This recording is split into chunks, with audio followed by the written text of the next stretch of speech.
Welcome to Founders Future, a podcast powered by Closers.io, where we dive into the journeys of innovative entrepreneurs and explore the road ahead of them and their companies. I'm your host, Olivia Salmons, and in each episode, we'll uncover the stories behind successful startups, the challenges faced along the way, and the strategies driving their future growth.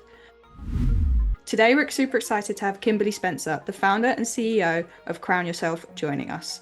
Crown Yourself is a coaching company that helps leaders transform their subconscious, overcoming self-limited beliefs, and step fully into their power. Kimberly is a certified master NLP coach and a TEDx speaker, and a best-selling author whose works blend continuously programming, high-performance coaching, and trauma-informed methods.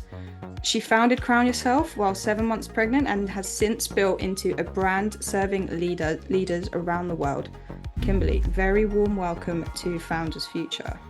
Olivia, thank you so much for having me. I'm so excited to be here with you. No, I'm absolutely looking forward to jumping into this. So I like to take all of my guests here back to the beginning of the story. So can you take us back to the beginning, and what specific problem had inspired you to start Crown Yourself? The problem was to solve the problem for me. I have been an entrepreneur for 17 years. My first business started as a freelance Pilates instructor. I built into having my own private Pilates studio, Fitness with Kim in Los Angeles. From that business, it generated other opportunities. One was consulting for a company that was a startup that was bringing a back stretching device to life and bringing it to market. I saw the product. I said, I know how to sell that. I know who to sell that to. I don't just want to be a consultant. I want to be president. I want to be a partner in this. And so I grew that e-commerce company with my partner for 2 years, ended up having a successful exit and a buyout from that company, and flew off onto my honeymoon. Like, we literally signed the buyout agreement 3 weeks before I got married. Flew off on my honeymoon and was like, what do I do when I get back? And like the Cinderella story of, yay, there's all this success on the surface. And at the same time, as an entrepreneur, I learned what operating in a misaligned business venture is all about. It took a toll on my health. It took a toll on my relationships. And I didn't see initially that buyout as a success. I felt like a failure. I felt like I had lost my company, and that 2 years of hard work was not actually was all for naught in essence, because it was never about the money for me. However, on my honeymoon, I was brainstorming with my husband, as you do when you're an entrepreneur. And we were sitting there on the coast of Italy in this beautiful little seaside town in an Airbnb. And I was thinking of all of the passions that I'd had, and I'd accomplished so many of my dreams. Like at 24, the reason I got started in Pilates was to support myself as a screenwriter. I'd had my dream fulfilled. My film that I co-wrote was produced and distributed by Lionsgate. It got up on Netflix. I found it in the last Blockbuster before those went away. I achieved so much. And like my Pilates business, I didn't expect to have a Pilates studio and a thriving Pilates business, but that worked well too. And then seeing our product in New York Times Square and in major magazines, and that was unexpected. So I saw this success, but at the same time, I saw the subconscious limitations that kind of came through, and how so often, especially with me and growing up from a home coming from addicts, where my dad was a very highly functional alcoholic, incredibly successful entrepreneur, and built a multi-million-dollar company while being a highly functional alcoholic. And I saw this theme of the struggles that entrepreneurs go through and the sacrifices of family and their body and their health. And I said, I see something more holistic. I see something where there's business, but it's not coming at the sacrifice of your relationships. And it's not coming at the berating your body and beating it down and only living on like a protein bar for your day as you go about to like tackling your to-do list. I saw a holistic picture, and I leaped off the couch and I said, crown yourself. I was a former beauty queen. So like that, the crown really rings true. And my husband goes, "What's that?" And I said, "That's my business." And he said, "What do you do?" And I said, "I have no idea. I didn't know about coaching. I didn't know about, I thought it was like maybe advice giving, maybe like a YouTube channel. I had no clarity on that." So for a year and a half in my business, I stumbled and fumbled doing all the pretty things, getting the photo shoots, getting the website up, getting the trademark, but not getting actual customers and clients. And it Yeah. wasn't until I found out that I was pregnant with my son that I realized that I was in what I now call financial bulimia. And I had some money coming in, but it would all go out in the form of OPEX and operational expenses. And I would pour it into my business. And yet my business wasn't nurturing and supporting me. And now I was about to have a baby to nurture and support as well. And that's when I realized I'd already healed the mindset piece from bulimia when I was a young girl. From the age of 11 to 20, I struggled with bulimia and I healed myself with no psychological intervention or medical intervention.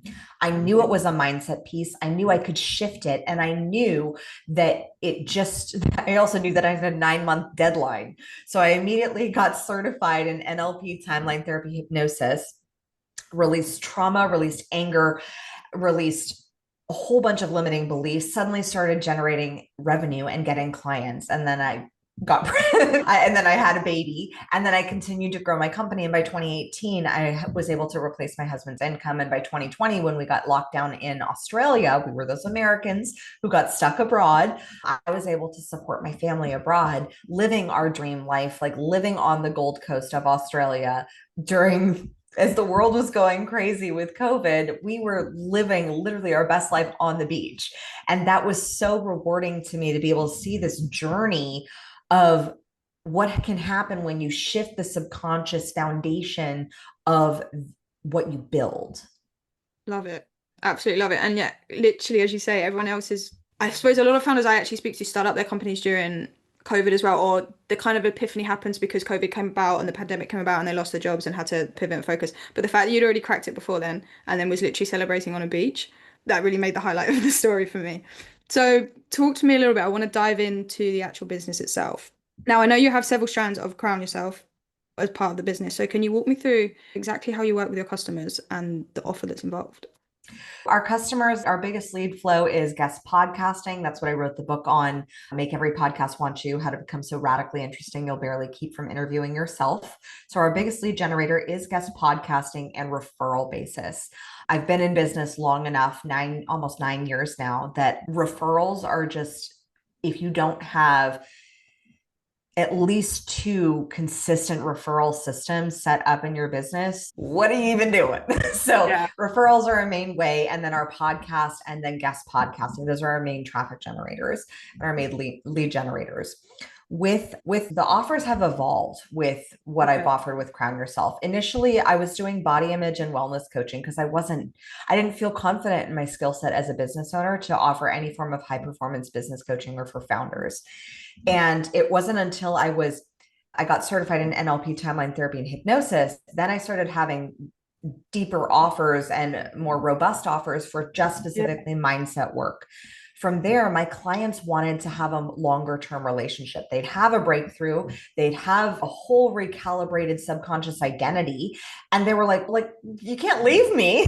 And so I said, okay, then I got certified as a high performance coach through the High Performance Institute. And I got certified through that program.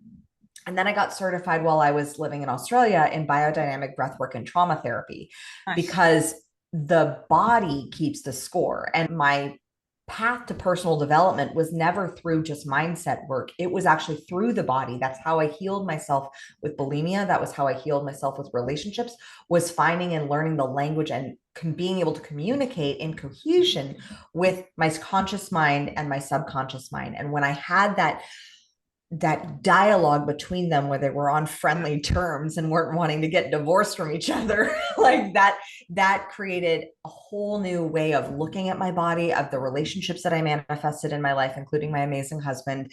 And eventually I was able to find that same dance, that same partnership with my business and with the relationship that I had with money as well. and Love healing it. myself from financial bulimia. So that the offer suite really evolved. And now I have a 3-month program and a 12-month program where I work with founders, depending upon the stage of what business that they're in, whether they're in startup phase or they are in a phase where they are in that in-between phase, where they are looking to evolve into that next level. Normally, they're wanting to start some more thought leadership in their business. They're wanting to get out there as a personal brand, come out from the shadows of their business and put their voice out there. But that in and of itself is scary because suddenly there's all the questions of, am I enough? Is my story of value? How can this serve? Why me? All of those deeper seated identity insecurities. It's some, for a lot of founders, their business in a way got to be the mask for that, because they Yeah. got to have the success, they got to have the proof. And then when you stand out there on your own stage and you're basically like naked and vulnerable, I like don't actually be naked, but unless it's your You thing, can if you want. We're not going to tell people. but be able to stand on the stage and show yourself as who you truly Yeah. are and share all of the stories. That's where you start to build a really beautiful aligned brand. And one of the things that I've seen with a lot of our clients is when they step out from the shadows of the success of their past business, they struggle to tell those more messy bits, those messy bits of the story that aren't pretty, that are the hard days, the challenges, like those pieces of the story. They bring in people to relate deeper to your products and services. Yeah. But a lot of times they're filled with fear. They're filled with all the negative emotions of shame and guilt. And those, they may still be holding on to those deeper subconscious emotions and limiting beliefs that came from that significant emotional event. And Yeah. so that's where I come into play and work with our private clients one-on-one. And then we have our membership, the collective, that is for founders of all different industries. I've always been an industry agnostic coach, where I've had clients in construction and in chocolate making and in events and in coaching and in all different types of industries, and real estate agents, be able to work through our programs and find that holistic success and unlock the deeper subconscious structure, not only of their business's values, but their personal values, and then bring in the relationships, both business and personal, to support them in that. So they feel really deeply held and nurtured and fulfilled by what they're creating. They're not just chasing a mountain of success. Yeah, absolutely love it. And I do want to touch on the point you mentioned there with, well, you didn't mention it, but the first thing that come to my mind was imposter syndrome. And it's a lot of, when people start their own companies, as you say, they're standing there vulnerable, naked, they've got to do all these jobs that they're not necessarily good at, because what they're good at is actually the offer itself, whether it be personal training, Pilates in your case from the beginning. So when you look at that and then you look at coaching, even the way an athlete gets coached and the foundations they have, it is all cohesive. You have to think of what you're putting in your body, what you're thinking, and the whole body itself as being one element. So the fact that you're combining all them to literally help themselves, to help them business, which overall is going to help themselves, the circle just works magically in my mind. Yeah, I love it. One of the founding principles that I regularly ask my clients is, before every coaching call, I just ask, what's going on in your body? Yeah. Because the body will give you signals as far as what it's processing. So one time I had a client who was really struggling with making a very important decision in her business, and she was having the worst like teeth pain. And I said, what is the decision that you're having trouble gnawing on? Yeah. And that question just unlocked everything for her. I had another client who was struggling with frozen shoulder, and like it was on her right side, which is typically like the masculine side, and then you have the feminine side on the left side more often in normally oriented people. It's not saying that if you are oriented the other way that you're not abnormal. It's just how it's framed. Everyone's normal. But we love originality. Yeah. Typically the right side is the masculine side, and so it was on her right side, so she was struggling with structure and building in systems. And when she was able to find that mobility in her shoulder through Pilates, not, I wasn't teaching her Pilates, I said, but I recommend it. I said, you might want to try Pilates. Through finding that, she was able to unlock in our next session making some decisions about building in upsells, cross sells, and downsells into her offers so she wasn't constantly in launch mode.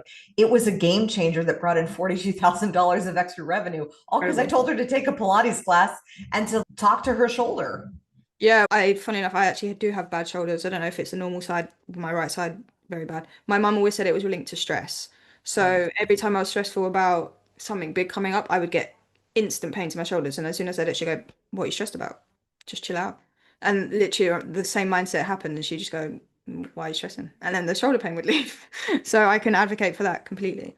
I do, So, yeah, sorry, cut you oh, off. I was just gonna say that's amazing. I love that your mom was able to see that within you. Yeah, she's a great person. Very in tune with keeping everything in line, and she knows that your body controls your whole outcome in anything you do. So she always used to Mhm. remind me of that growing up. I was very fortunate. So I do want to shift back to the business itself. We got a little tangented away. So when it comes to client acquisitions, what are you currently doing to find your clients, and what channels and methods are you finding most effective? Guest podcasting, our own podcast the Crown Yourself podcast is a great incubator for Nice. clients that are not necessarily like they're on the fence. We also recently introduced our lower ticket membership offer, which is the collective, that is all about really taking strong, courageous, strategic action. So I'm not about just let's just give out more information. I'm like, you can listen to the podcast if you want like information, insights, and gleaning that. The collective really is about what are those aligned actions, and we move our members through our my signature Queen Bee, the Queen Business curriculum month after month. And every week they're getting an action item to just drive Love it. in some form of action in their mindset, skill set, systems, branding, marketing, sales, their vision, the people that they're bringing on, their data, etc.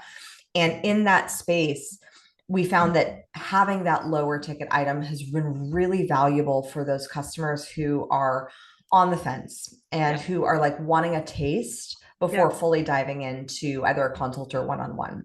Back in 2021, like 2020 and 2021, my business, I radically shifted after 2021 because I had 9 programs That's and a lot. 2 membership offers running while also doing one-on-one coaching. Okay. I was pregnant with another child, Yeah. and because COVID babies, Many, I'm getting the image of many tabs happening. so many tabs, Yeah. so many tabs.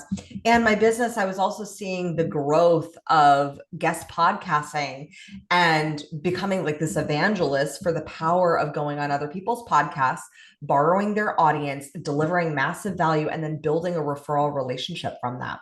Love it. And I started preaching this, and my team's going, your brand is going in 2 different directions. Simultaneously, that year, I also lost my father, my grandma, and my aunt in one year, as well as 2 family friends. And Mm. so after that year, I stripped everything back to solely one-on-one private coaching. And it's only been recently that we've added additional offers, including masterclasses into our offer suite again, simply Yeah. because I needed to realign. And then we pivoted, and instead of me preaching about the power of guest podcasting, I created a second sister company that serves this a similar client. We focus mainly on authors, like business leaders who are in an authorship space or they're getting their book out there into the world. And that's where my book Make Every Podcast Want You came through, and that was an asset that we developed through that. So they work together in cohesively, but Yeah. that's what I spent the past 2 years focusing on scaling. And I just kept my one-on-one practice with my clients in Crown Yourself until I could really step back into a full leadership position, which has been this past year because I was giving birth to another child, a daughter, and I was saying she More has stuff to going see on. she has to see a queen in action, so let's go. She needs her crown too. The day will come, she'll be wearing her crown as well. So talk to me a little bit about what the sales process looks like for you. Do you have a team of people behind you? I know you mentioned that there's many tangents, there's many platforms, there's many funnels in which you're using to acquire customers. What Yeah, does it look like on the back end? Is that you that are taking discovery calls? Does it come in through a nurtured system? it comes in through a nurture system. We have a pretty robust email list, and I nurture them regularly, and then the podcast as well. And the calls I still take personally. I keep it very high touch when it comes to sales conversations because our packages are 5 5 to 6 figures for Right. one-on-one high-end coaching. Those conversations start with an initial consult. And that consult in and of itself is a paid consult. I made that decision back in 2018. It was. It's gone up since the pricing has gone up since 2018. But back in 2016, 2017, 2018, I was seeing a lot of the sales process in giving a 20-minute discovery call, trying to deliver value, and then within 30 minutes, closing back then it was like $4,000 to $6,000 package Yeah. from that. And I Oh, hated that model. I yeah. hated it. It made Tough. me feel like I closed some clients, but I hated that model. And I looked back to what had made me successful in my first business with teaching Pilates. And it had always been giving a try before you fully buy and invest. Yeah. And that model shifted everything when I shifted into having a paid consult. And we started closing 60 to 80%. And then I have a team that supports me on the back end with operations, with client delivery, with client happiness and success. Yeah, the paid consult. I used to work as a previous role at a company that it was a menopausal hormonal company. Lovely lady, a coach. We used to do paid consults as well, and it just almost added a slight level of value because you knew if they'd contributed to that first call already, it was very rare that they wouldn't then commit and move forward with you and build that trust from the get-go. The 20-minute call on the front end was always tougher from that process of it. Yeah, I'll have a 20-minute call on the front end with like referral potentials to Yeah, be able to assess, is this even something that they're looking for? yeah, But that 20 to 30-minute call, like that really is a get to know you. It's really to look at, is this a fit? Building value, looking at, okay, maybe it's not one-on-one coaching, maybe they don't have the budget for that even. So maybe it's offering them some other services or yeah. connecting them with some of our affiliate partners.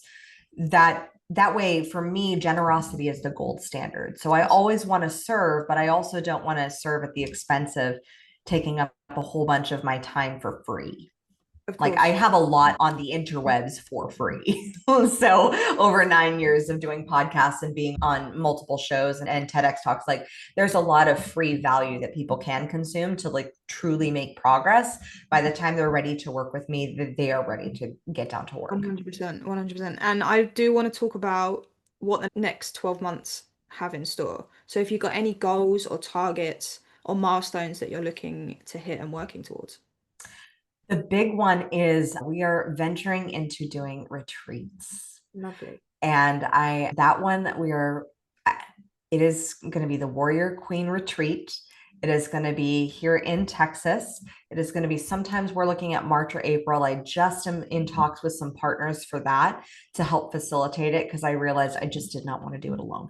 And I think the value of partnerships is something that is regularly missed with people who have full like ownership of their own company. I think you can go so much farther if you can match time and effort and energy and money. And I have 3 young children who are not yet in double digits yet. So I am really cognizant of how much time I am capable of investing while also making sure that I'm fully investing in my kids in these formative years.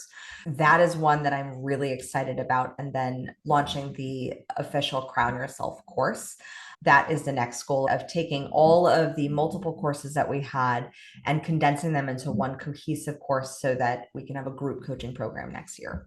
Amazing. And is this coming in as a slightly low offer as well on top of? Yeah. Yeah. Yeah. Amazing. Cool. A So building up. lower offer, probably in the value stack ladder, because our collective membership is 111 per month. High ticket coaching is 5 to 6 figures. So I'm looking at around 2 to 5 grand for the Crown Yourself course, which will be a really Amazing. strong group coaching cohort to support leaders in having that holistic success without needing to necessarily lean into one-on-one mentorship and guidance. Yeah, amazing. And again, just another bit bubble, you can build the referrals and then add up to top ups and continued on to great things. Amazing. So just before we wrap, I'm going to move into a little bit of a lightning round. Let's do it. So, what is the best piece of advice that you've ever received about scaling a business? Best piece of advice. Like, honestly, it's about choice. It's about taking ownership for your choices and not blaming circumstances for the growth. That's the biggest one. Probably, yeah, I would definitely say the best piece of advice came from one of my best friends who's an amazing coach for coaches, and Amanda Kaufman, shout out. She she said, Kim, it's like I was in a moment of scaling our consulting agency with guest podcasting and just struggling with time management after having a new baby. And she said, you got to stop blaming your kids. And I never thought that I was, but that one really hit home to look at, okay, it's a legitimate time issue, but it's one that I deeply want to, it's not an issue. Like it's something to lean You into. chose. Yeah. Yeah, of course, chose them. I love them. Being able to look at how can I continue to practice the principles that I preach and lead by, Yeah. and still build the support network around it to still achieve the goals that we have. And so really assessing any form of blame, whether it's blaming your team, blaming yourself. I see that one a lot with founders who like hate being in the victim seat. They'd rather be the villain of the story or the hero. So really looking at blame. So I can't say a specific quote, but taking a look at blame and then just taking radical ownership for every single result that you're looking into manifest into your world, and also looking at it through the lens of how this is impacting each one of the people that are primary relationships in my life. Yeah, love it. My mind goes to worry about what you can control. Again, just putting your efforts where you know you're going to get the most out of them. And then, as a final question for our founders listening and just at the start of their journey, what advice could you leave them with to help them getting going? Be aware of what is not actually moving the needle and just do the things that matter. Take the courageous action. And I'll tell you what doesn't move the needle. It's anything that doesn't require you to have courage. You are going to feel like an imposter syndrome every step of the way in the beginning because everything you're doing is new. And that's imposter syndrome is just a sign that you're actually doing the right things. So you should feel like an imposter. It's okay. I'd like to reframe it as not a syndrome and you're just doing something new. So keep doing those bold, courageous actions, making the offers, trying the different lead generation forms, testing, and look at everything as an experiment instead of an identity. And because you may be incredibly skilled in your skill set, or the product that you're selling may be incredible, but you want to de-identify your success as a human person of value and inherent worth and enoughness from the sales and the success of your business. And it will make it actually, ironically, will make your business 10 times more successful. There you go. Said it from Crown Yourself mouth itself. And with that is a wrap on another inspiring episode of Founders Future. To our listeners, if you enjoyed this episode, please make sure to go and check out Kimberly's page, crownyourself.com. And Kimberly, where can we find you? Where can people reach out to connect and maybe work with you in the future? If you love this episode, head on over to crownyourself.com. And if you love podcasts like this, head on over to crownyourself.com/podcast and subscribe to the Crown Yourself podcast. And definitely grab my book, Make Every Podcast Want You, at makeeverypodcastwantyou.com.